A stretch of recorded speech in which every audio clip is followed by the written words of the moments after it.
Okay, Jesper, Niclas, welcome to the show. I figured the best place to start is with an introduction to Houdini, the brand for whom you both work. I want to get personal histories from both of you also, but let's start with the brand that is Houdini. Maybe Jesper, we'll start with you. Can you give us just the quick history of Houdini and what sets it apart in the outdoor industry? Perfect. Thanks a lot for having us. And a quick intro to Houdini. It's a brand that has been designing for a circular system since 2001.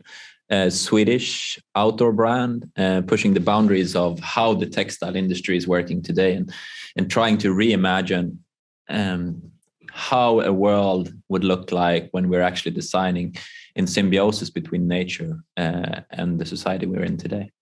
Trying to push those boundaries as much as possible. Thank you. Niclas, anything to add there?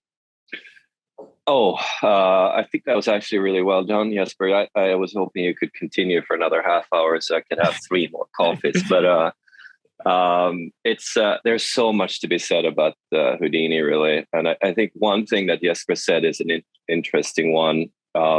Jesper said that we're a Swedish outdoor brand, and it's actually it's been a big discussion inside Houdini, how we categorize ourselves. And we try to stay away from categories like outdoor and fashion and lifestyle, or, running or skiing or any of those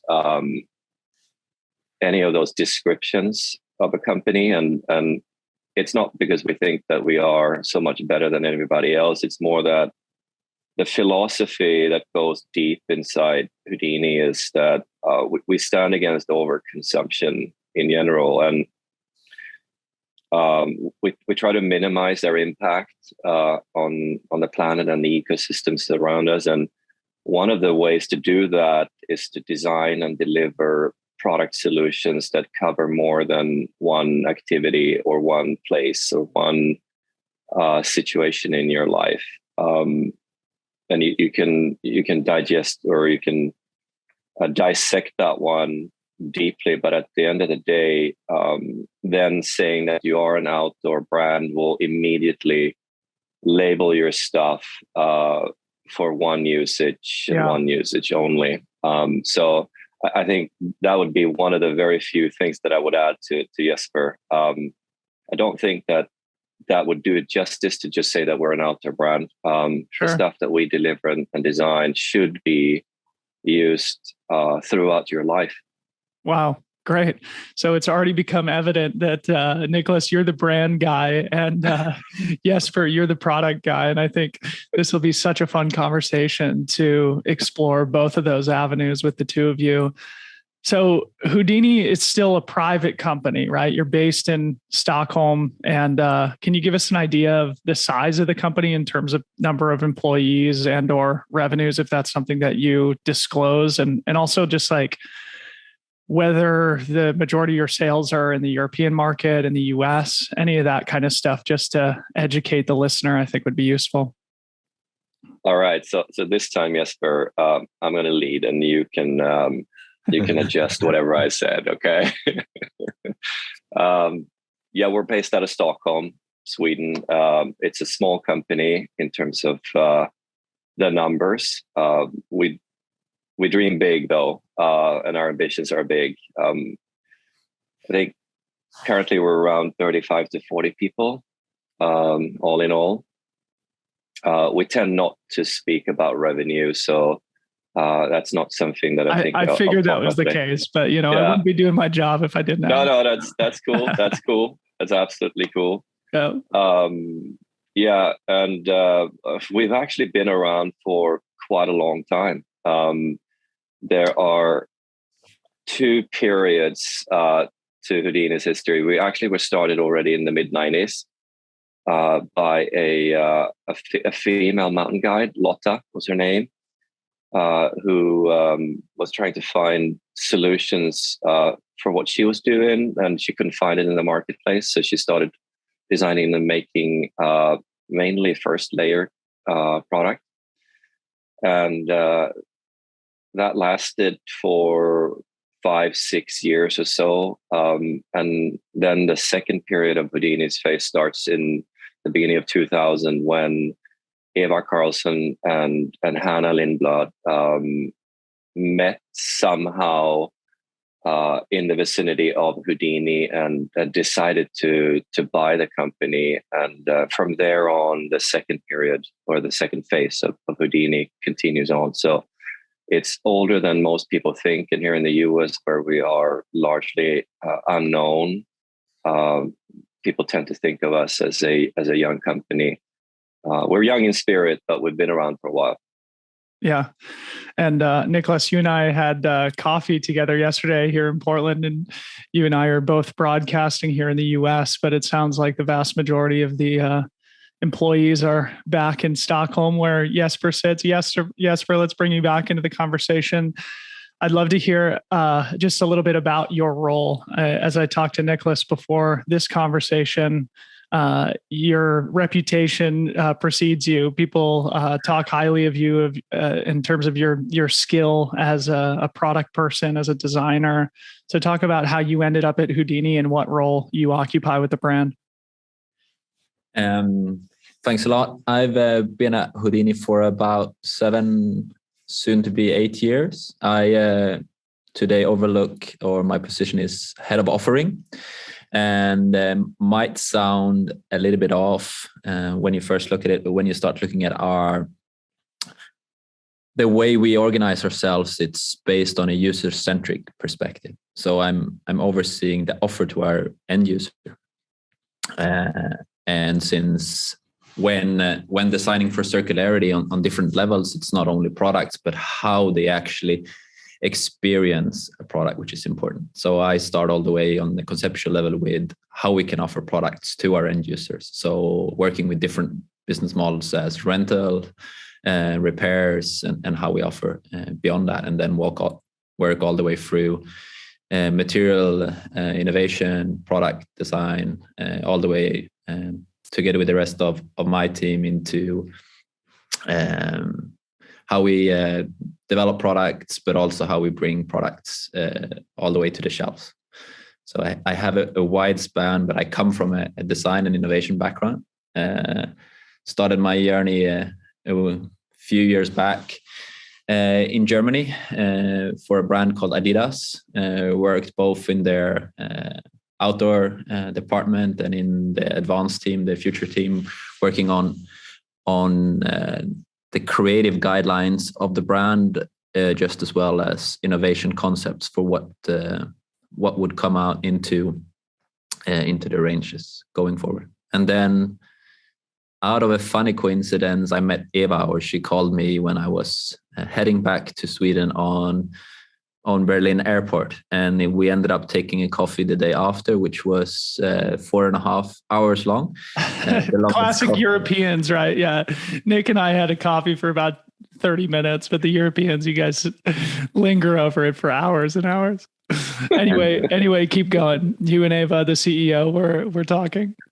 No, and I was about to miss my flight heading. The reason going back to Sweden was for one of my childhood friends' wedding, and I was about to miss the flight when I looked back at the watch. So it was maybe the shortest 4.5 hour coffee in history at the same time. And I think her enthusiasm, philosophy of the brand, and the vision of creating something which is completely without compromise and working in alignment and in symbiosis with nature somewhat triggered me as a designer. I think as a designer, you always want to create something more, create something which is on an even higher level.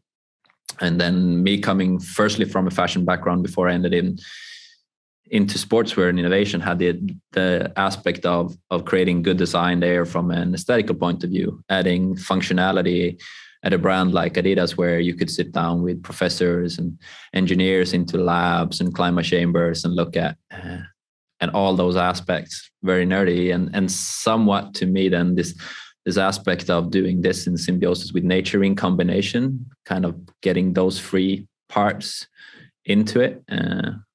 It just spoke to me, and that was maybe a bigger challenge that I could have seen before. Yeah. So we clicked, and then from one thing led to the other, and 6 months later, I was back in Sweden, trying to navigate my way into a smaller company, going from a 60,000 employee company into a 25 people company back then, or 20 even. It was a big difference in terms of resources, but also in terms of size. Yeah. I love the idea of being the head of offering rather than the head of product. It's not only about what you bring to market, but how it shows up and how you engage with the customer. And I do want to talk more about the reusability and the rental programs and things like that, but we'll get to that in a sec. So Nick, let's just sort of bring your history full circle here as well. I know you have a long history in the outdoors. So how do you end up at Houdini, and what role do you occupy? Thanks, Dylan. I know that Jesper is smiling at this time because he's going to be like, "Oh dear God, this is going to take a while." Well, I am just like Jesper. I'm Swedish, and I live right here in Portland, right next to you, Dylan. I'm married to a Portlander who was born and bred here in Portland. So this is where we ended up. But I've been working in the outdoor industry, in the sports industry, and I took a little detour at one point in Salt Lake City in the Bay Area into more tech-oriented stuff. But my career is best summarized by a long formative period at Salomon, 15 years, I think it was, and five in Sweden locally and 10 at HQ down in Annecy in France, in the French Alps. An amazingly beautiful place that I'm sure you've been to, Dylan. It's just this amazing lake surrounded with mountains, and then the vicinity right next to it, you have all these famous ski resorts and mountain resorts. It's holy ground for trail runners. Everybody is familiar with Annecy, and especially with Salomon, a brand that you spent much of your career with. So how'd you end up at Houdini, and what's your role there?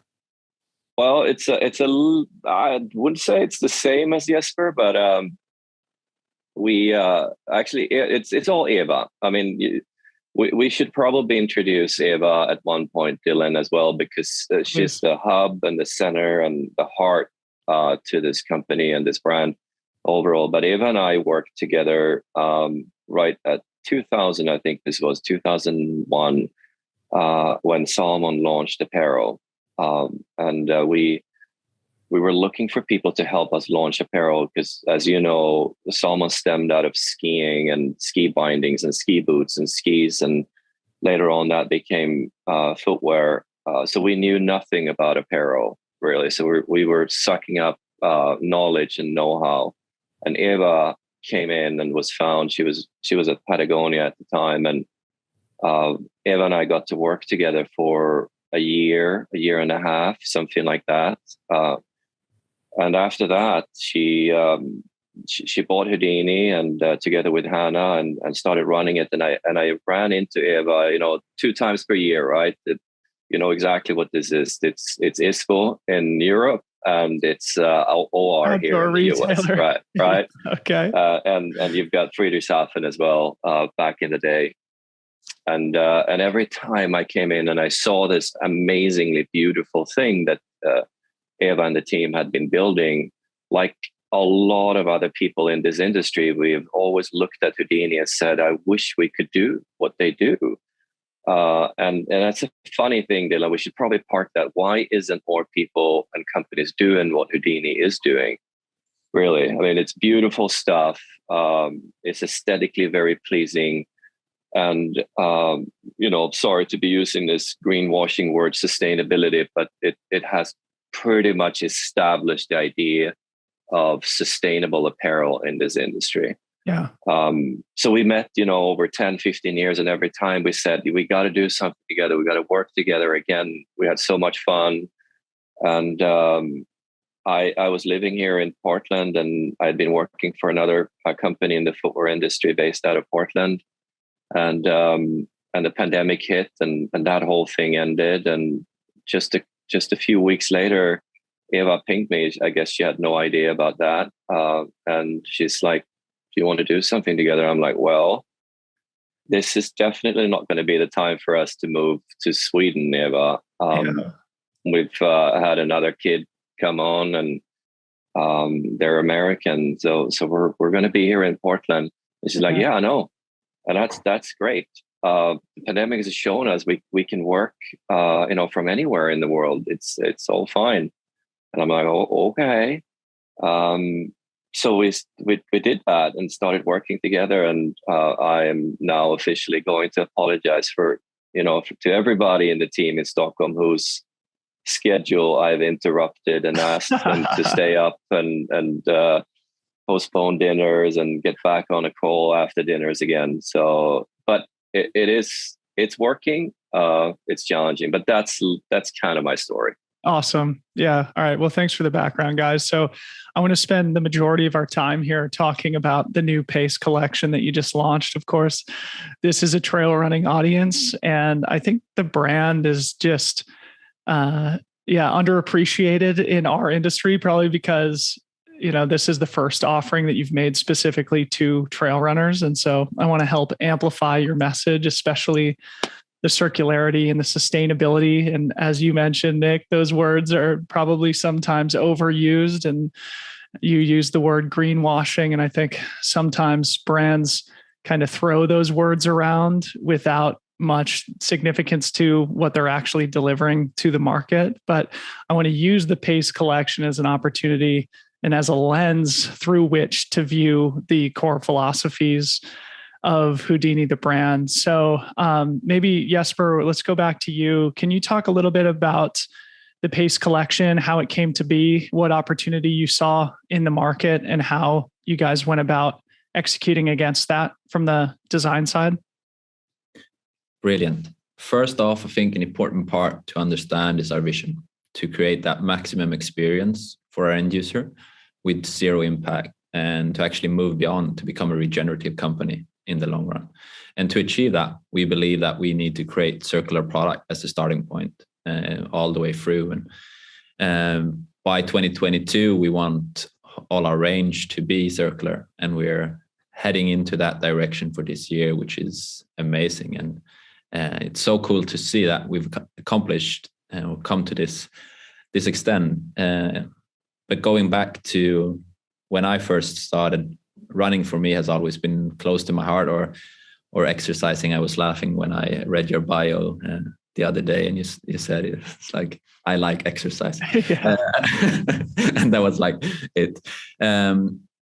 Because clothes made for exercising in different occasions, or especially high pulse activities, up until this point has always been created with linear materials or linear products in general. It's very difficult to create close-fitting garments like tights, for instance, and others where you're using something which is recyclable, something which can go from one resource to the next one. And for us, resources is something that we only borrow, and at one point in time, we need to bring that back to nature. So with that in mind, we went about to look upon how is products for high pulse activities created, and how can we reimagine the way they're doing. And with a main focus on the human experience of it, looking at how end users go about today, we have the feeling that the space is cluttered with numbers. People tend to focus on the stats of their devices rather than the view on a mountaintop. I have friends that keep sending me, they live in these beautiful places like Niclas just explained, and then rather than getting an image of a view from a mountaintop, you get a view of a screenshot or a photograph of a watch of a wrist, which can be fun, but for us, enjoying nature is key, and reconnecting to nature is key. So by focusing on that human experience, how it feels to wear the garments, how it feels to push the boundaries of your body and going out there and enjoying nature was the main priority. That doesn't mean, sorry. I was just going to say, so, obviously, again, this is going to be a trail running audience. Did you have conversations at the brand level of, this is a growing sport that we would like to have a relationship with? Did you sort of make the conscious decision that we think we can do something new and different within this particular sporting category? And maybe also begin to talk about how you go about sort of the material selection and design process when you are entering into a new sporting category. For us, it's important that our products become wearable multi-tools rather than seeing them as a t-shirt. It's an enabler for adventure, and trail running being a massive part of that. You can go from fast hiking to running and trail running, like in a smooth way, the way I see it, and enabling all those activities has been at the core of what we want to do, to create a wardrobe which can enable all the adventures you want to do. And for us, trail running is definitely a part of that. Going out there and seeing nature is maybe one of the purest ways, from my personal feeling. So for that has always been close to heart for me, but also a natural add to being a brand which focuses equally amount on climbing or mountaineering. This was a natural add to it. Yeah. And then I think going back to the process and what we decided needed to look at from a design brief perspective was to look at the materials which is out there and what do they offer to our end users, and how can we reimagine how those are created. Taking a pragmatic example, I think the adventure tights is something which is fun. It's an development we started about 5.5-6 years ago, together with a supplier in Japan, and where we wanted to eliminate the stretch fibers, the lycra fibers, which makes tights fabric non-recyclable today. And we just needed to rethink how it's put together. And quite often when you look upon that, okay, how can we reimagine, reshape this? More often than not, you get new added benefits out of that product development. So not only did we make something which is recyclable, but more importantly, we made something which dries quicker and holds less moisture than lycra does, or a fabric with lycra does in general, which means that you push it for longer and stay active for longer. It keeps you more comfortable for a longer period of time. So when you approach it with that new perspective, you're able to also innovate on what is currently in the market. So you just used the word circularity, and you've used it a couple of times. Can you be specific about what that means for the audience who's not well versed in the apparel industry, and maybe why that's differentiated from the standard across the industry right now? So we look upon material creation and circularity from two different lenses. The technical synthetic one, where we use synthetic materials, monomers. So often a recycled polyester, which can be recycled again and again and again into the same shape and form, either through a mechanical or a chemically recycled process, enabling you to go from resource to resource to resource to resource, rather than going in a linear system where you would mix fibers, where it goes from a resource and then to waste and into landfill. Yeah.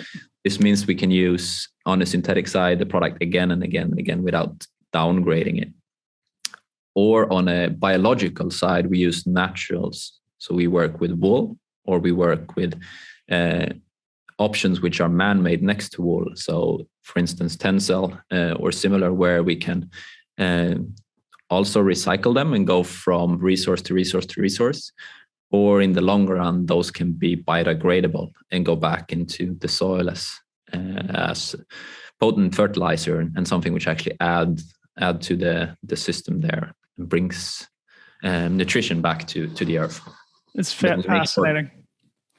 Make sure never to mix the two, and by keeping them separate, it's a crucial part to. Yeah.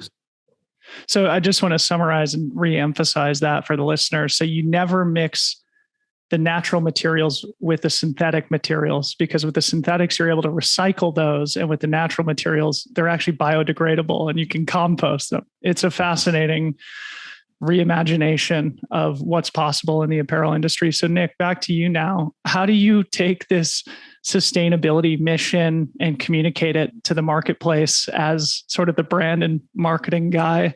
How do you take Jesper and Ava's vision and communicate it to the broader general public? Wow. That's a big question, Dylan. I think the launch of Pace, and by the way, I should probably add that the Pace collection was actually already launched last fall, but at that point we launched it through the lens of ski mountaineering and ski touring, and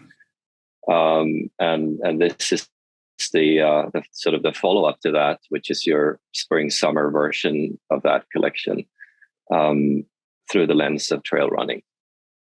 So I think, just to add to Jesper, the idea from the beginning was to design a product solution that would work for people, for users that are looking for solutions in high energy and high pulse, high energy output activities. And it just became completely natural to us to do that through ski touring and ski mountaineering and trail running in spring, summertime. It's very often the same user motivation. Quite often you'll see ski mountaineers and ski tourists trail running in summertime and vice versa. So, and that is also kind of important, Dylan, because as I said before, we try to avoid designing to only one specific use, because then we perpetuate the cycle of overconsumption.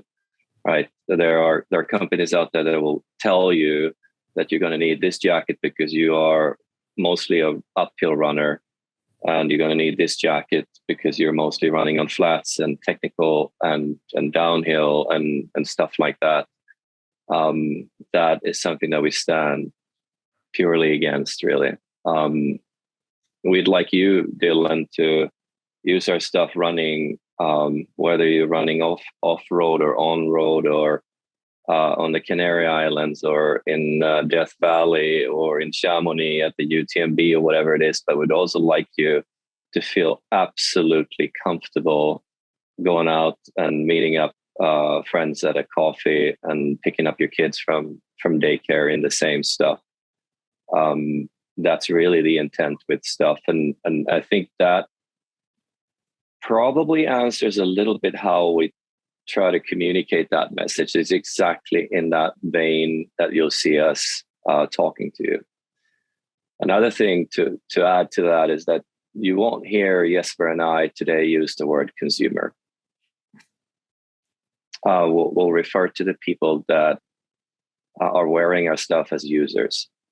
And it may sound like a little nitpicky, it's just a word, but to us it isn't, because consumerism is another thing that we just can't stand at Houdini, because it is a linear way of thinking.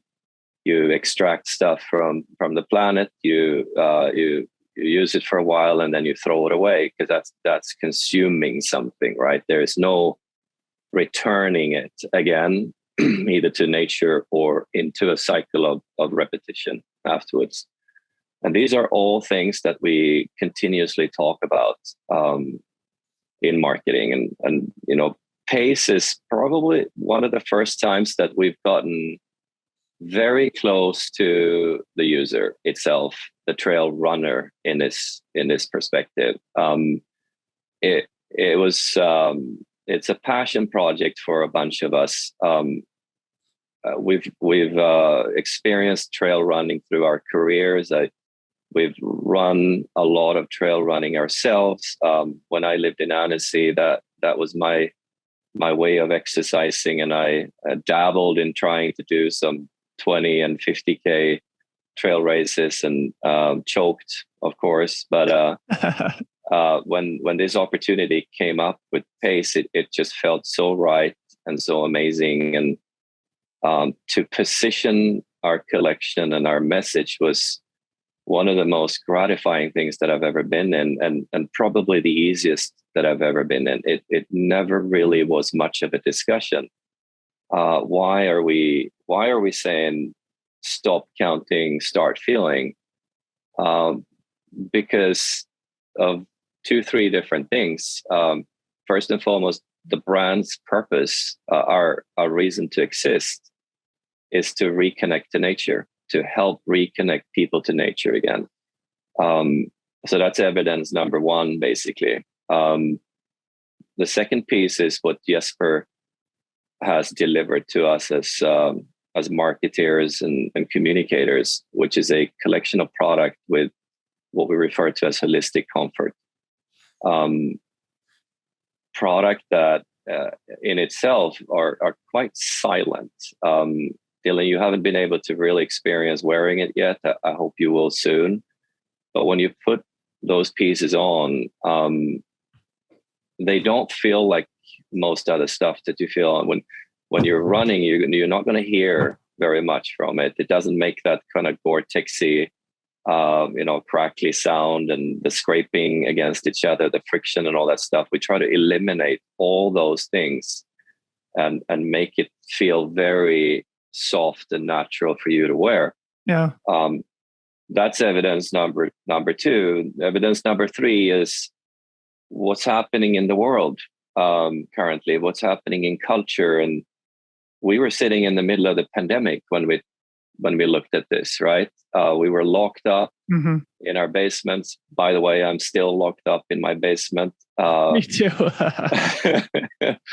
And I felt this yearning of just leaving the screen, just leaving all those technical devices behind and getting out and feeling things, feeling nature, truly. And then maybe adding the fourth thing is that most brands in this space, trail running very much, are measuring things. And it starts with what Jesper is doing. You measure your clothes, right? You say, this jacket weighs 2 grams less, and your socks weighs 1 gram less than the other guys. And somehow that is a proof of concept. That is a proof that you need to buy this. You hear of people, measuring their pace and the VO2, and it's all cool stuff, but it's not us. You add all those things together, obviously we're going to say, stop counting, guys. Get rid of those devices, throw them away, and feel nature, but feel yourself. I'm one of those people. I've tried to get to the Olympics. I'm a failed Olympian in sailing, and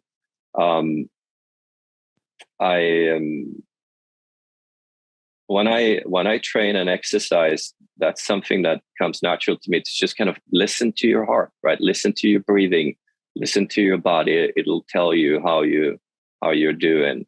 Yeah. I don't feel like I need a device telling me that. So stop counting and start feeling came absolutely natural to us. And it was showcased through, this video that has been spreading around currently. And if you haven't seen it, guys, you should check it out. Yeah, I'll make sure to link I couldn't stop doing a bit of sales there. No, beautifully articulated. And I love the reframe from consumer to user. And words do matter. So just a simple change like that does change your entire perspective and is obviously in line with the core philosophy of the brand, that it's not linear, that it's circular. So let's talk about manufacturing, and maybe Jesper, this is better for you. It looks like the vast majority of your manufacturing is done in Europe. Of course, most of the industry makes their products in Asia. How does your manufacturing process, or what things do you do in the manufacturing process to ensure, using this word again, sustainability or circularity? What steps do you take to sort of help make that as efficient as possible? You're starting with the important part of it, but I think it's another important part, besides working with Europe, or which is related to that, is really upon looking at this as partnerships. When we manufacture together with someone, it's about creating these partnerships, moving towards this circular journey. Since it started, have been in symbiosis with others. It's been to partner up with the best in the world, no matter whether it's an NGO or a manufacturer or a fabric developer or another innovation hub, has been to work together towards this vision, and to do it without compromises all the way through, and to find that gathered goal and to work towards it over a long period of time. I think an important part for us has always been to work closely with some or with all of them. To be honest, our longest relationships go back more than 20 years. And if you look at the textile industry, that is unique, to really grow together with your suppliers and to manage this workload together. So when I go to sleep at night, I know that the people who sew the garments for you have been able to have the same opportunity to parental leave as I have at the moment.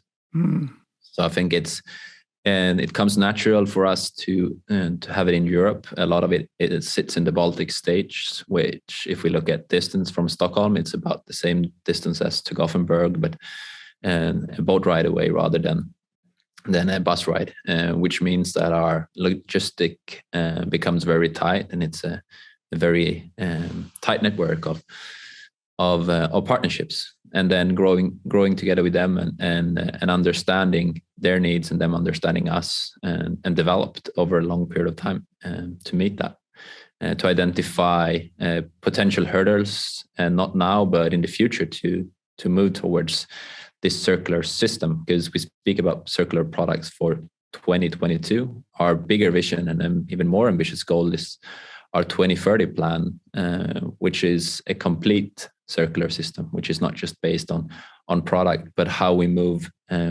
with our logistics, all the energy our partners, manufacturers use, and every touch point we basically have throughout our supply chain should be circular. Which, when we set the goal back in, I think it was 2015, to do that in 2030, it felt like, are we crazy? Can we actually do this? But I think only in this short period of time, just the transition and the focus that has been set into this direction, and also the big players moving in this direction, gives you hope, gives you see the light in the tunnel that this transaction can be done. And it really needs to be a gathered collective work. And so I think that's another key aspect to this philosophy. Yeah. So on the website, it talks a bit about having a novel business model. And I think the elephant in the room right now is that, obviously, for Houdini to exist, you have to sell the products that you make. You guys have to make money. And sometimes it could be seen that necessity might exist in competition with these core philosophies of circularity and sustainability. We've sort of just briefly touched on the rental program, the reused or the used products that are on the website. Niclas, you mentioned briefly also the fact that you want the products to have multiple uses, that it's not necessarily specific to one core use case, even with the trail running products. So maybe, Nick, if you want to talk a little bit about this more novel business model and using any of those examples as a way to articulate that, I think it would be really fun for the listeners. Yeah. It's tricky, Dylan, to be quite honest with you, because staying in business and paying your bills and keeping the lights on requires that you sell things, right? And I mean, the best thing would be to not be in business if you really want to minimize your footprint. But it's not an option for Houdini, because our our mission really in being in business is to inspire and educate and create change, not just in this industry, but and not just in the textile industry, but industry in general, is to show and help industry evolve into something that it isn't today. That's a mission that drives us every day. And I'm also going to add that, most of us are competitive, and we'd like to win, and we'd like to have success, and we'd like to show the world that it can be done. But it is something that I think a lot of us are thinking about. We still have a footprint, right? And we'll continue to have a footprint for a while. And Jesper mentioned that there's this addition of not just having zero impact, but having a positive impact, which drives me. That's why I get up in the morning. That's why I work. Because if you don't have the ambition of having a positive impact on humanity, our society, and the planet, then why stay in business? Like, what is the reason to do that? So we have to get there. Now, luckily, we're part of a community. We are delivering solutions to a community of people that values nature. So it's easier that way, right? If you'd be selling, packaged foods, it's gonna get tricky to justify getting up in the morning and doing what you're doing. So obviously, it will not stay. Our business of selling a product to the user will not stay at selling product to the user. We have to experiment, and we have to find new ways. And we've offered rental for quite a while, actually. Is it a set model? Is it working fantastically? No, but that doesn't mean anything. What's important is that we're trying, and we're learning, and we're sharing that information. We're sharing that knowledge with the world. And by the way, Dylan, I shall also say that we don't have any intellectual property at Houdini. We use IPs from other companies, but we don't create anything ourselves. And you may raise your eyebrows knowing, well, you guys are crazy. Why wouldn't you do that? And the thing is that, if we are going to inspire and help the world to change, we need to share that knowledge, right? And that's why we often launch stuff open source, just like that famous computer operative system, Linux. We hope that somebody else out there will take that further, get inspired, and do it even better than we do. So rental is one of those experiments that we've been doing for a while. And obviously, it's a great way of thinking circularly. It's what we refer to as circular business models. So not just circular product, but circular business models as well. We've experimented with subscription a little bit. And obviously, we have a reuse program since years back. I think the subscription thing, sorry to interrupt. I think it's a really interesting potential opportunity in the apparel industry. I mean, I know we've seen like On Running has done it with some shoes, but it seems like with a recyclable or biodegradable product, if there was a subscription, users could send their products back to you. You could dispose of them in the appropriate way and send them a new t-shirt. But, obviously I'm sure it's more complicated than just that. And you have to think about how, if that does, I don't know, motivate or incentivize further consumerism or something like that, always wanting new things. But I think the subscription idea is quite interesting. Jesper, did you have anything you wanted to add to this new business model idea? I think the important part here is that we're not aiming to be the biggest company. We're aiming to be the best one. And within that, it sits really to be able to decouple our growth with the resources that we use. And I think all of the examples Niclas talked about are examples of that. And maybe in addition, repairing and at a very start or foundation of that, you find exceptionally built products that can last for a long period of time to begin with. But I think an important part of our subscription journey was to understand how the end users thought and to be able to give them something more than just what they would consume normally, to give them the opportunity for gear for a certain adventure. Like you go on a ski trip this week and next week you go running in your forest and then you need different gear for it. But maybe your friend is going running the next weekend or the offset weekend and skiing the other one. And that way you can start changing gear and interact with each other. And for us, that means more business opportunities, but using the same amount of resources. Looking at the idle time of wardrobes today, you have somewhere between 40 and 60% of your wardrobe idling at home, depending on what studies you look at and from which region of the world, which means there's so much passive garments out there. So we really need to change that behavior on consuming more, making sure that the garments which is out there are being used in the most efficient way. Yeah. So maybe let's start winding down now. We've sort of touched on the goal of circularity in 2022. We're 4.5 months into 2022 right now.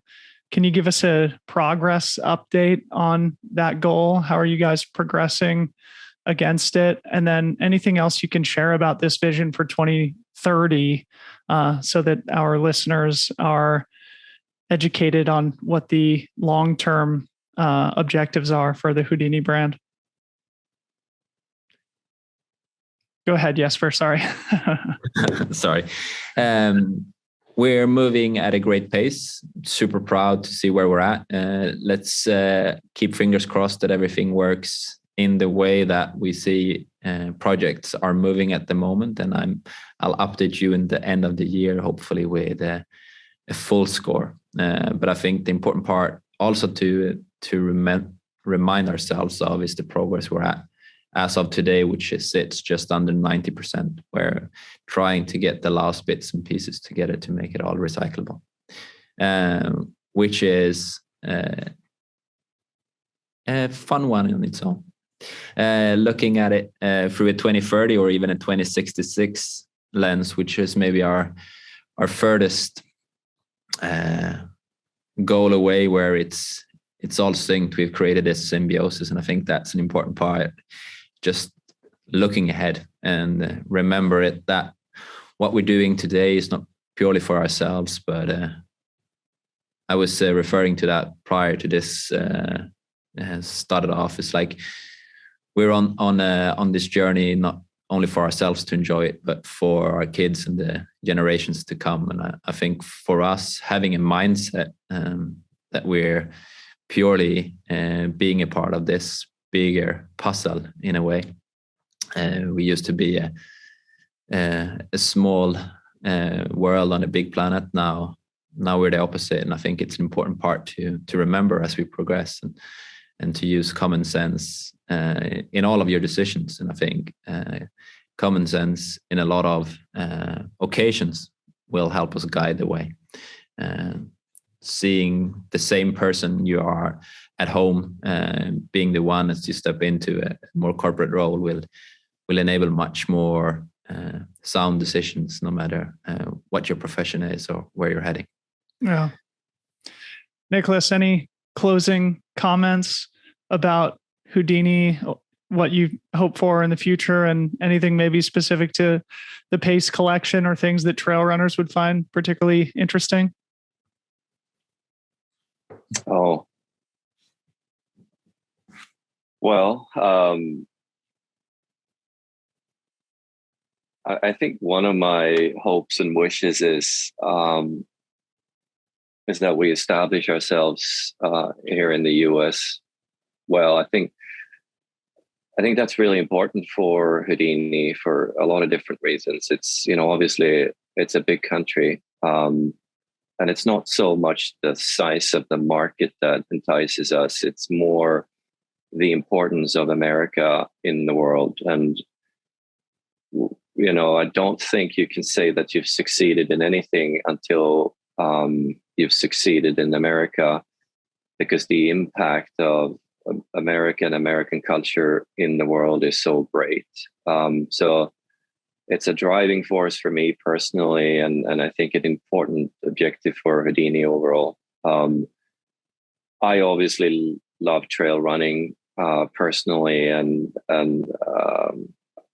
I am confident that we'll continue being really committed to what we've started. And I'd love to see Houdini being a part of the American and the global trail running community. Excellent. Well, Niclas, Jesper, I appreciate the conversation, guys. It's fun to learn a little bit more about the brand. It's inspiring to hear you guys talk about it. I'm excited to try some of the Pace collection myself. And I appreciate what you guys are doing for the outdoor industry, even if you don't identify as being necessarily part of the outdoor industry. It's been fun to follow. So thanks for coming on the podcast. It's been a joy. Thanks so much for having us, Dylan. It's a pleasure. Thanks a lot, Dylan. It's been a pleasure.